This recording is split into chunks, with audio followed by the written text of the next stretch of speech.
La côte égéenne turque est une région de montagnes calcaires couverte de pins et de larges plaines fertiles. Les riches vallées fluviales produisent d'abondantes récoltes de coton, tabac, olives, figues et raisins. En séchant, les petites grappes dorées deviennent des sultanines délicieuses. Le climat égéen est en général d'une agréable douceur. Les étés sont chauds et secs, les hivers pluvieux.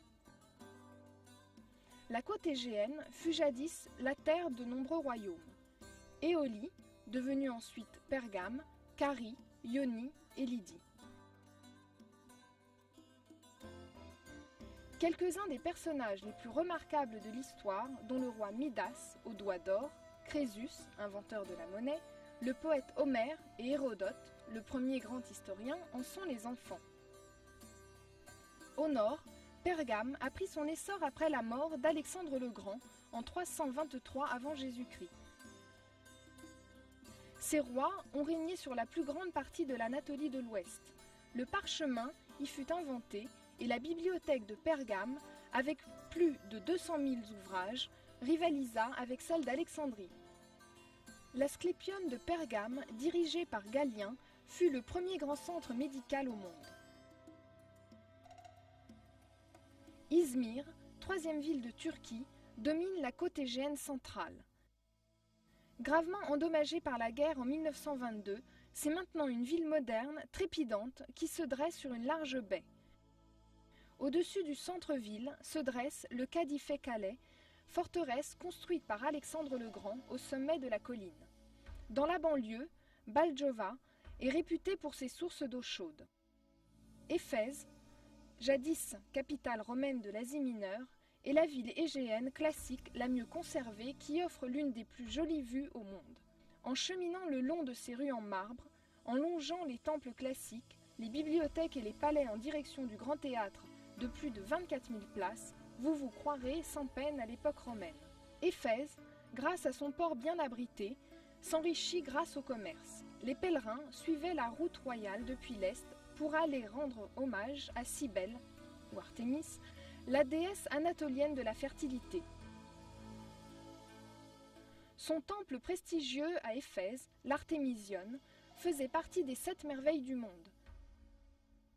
Saint Paul prêcha parmi la foule au grand théâtre et la légende veut que la Marie vint à Éphèse à la fin de sa vie en compagnie de Saint Jean. Au hasard d'une promenade, parmi les splendides monuments d'Éphèse, vous remarquerez la bibliothèque de Celsus du IIe siècle, parfaitement restaurée. Le temple d'Adrien, datant de la même époque environ, l'Odéon, ou chambre du conseil, et le Prytanée, ou mairie. Sur un versant de la colline, des maisons aux intérieurs décorés de mosaïques fines dominent les rues principales. Beaucoup d'entre elles ont été restaurées.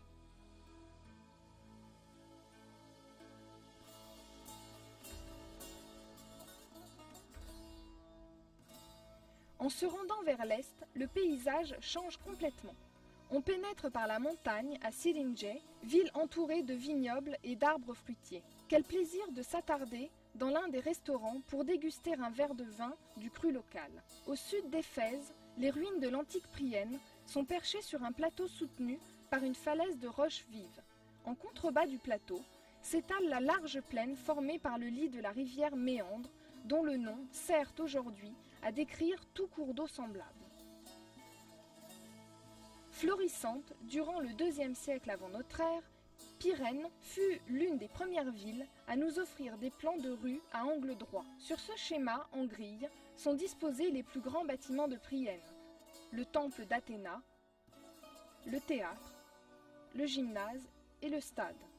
De l'autre côté de la plaine fluviale, au sud, se trouve Milet, une ville encore plus vaste et plus importante, dont le théâtre offre 15 000 places assises.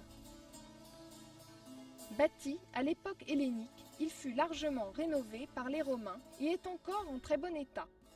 Milet fut prospère de 700 avant Jésus-Christ à l'an 700 de notre ère. Avec plus de 100 000 habitants, elle fut une des villes les plus importantes d'Anatolie. De nombreuses personnalités y sont nées, dont le philosophe Anaximandre, le mathématicien Thalès, l'architecte Hippodame et Isidore, constructeurs de la mosquée Hagia Sophia d'Istanbul.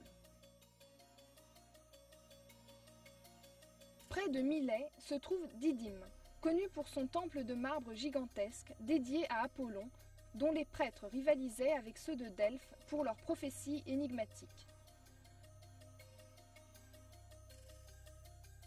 Bodrum, station balnéaire du sud de la côte égéenne, autrefois appelée Halicarnasse, est le lieu de naissance d'Hérodote, père de l'histoire. Halicarnasse fut très prospère au IVe siècle avant Jésus-Christ, sous le règne du roi Mosol. Après sa mort, sa femme accomplit ses dernières volontés et fit construire une tombe royale géante. Ce mausolée est l'une des 7 merveilles du monde. Les croisés construisirent plus tard un château romantique sur la pointe de terre qui sépare les 2 magnifiques baies de Bodrum. Il a été transformé en un musée des plus avant-gardistes au monde pour l'archéologie marine.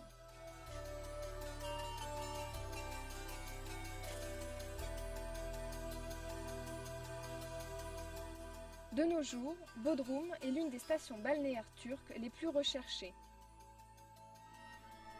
Célèbre pour ses restaurants de front de mer, ses nombreux yachts et discothèques chics.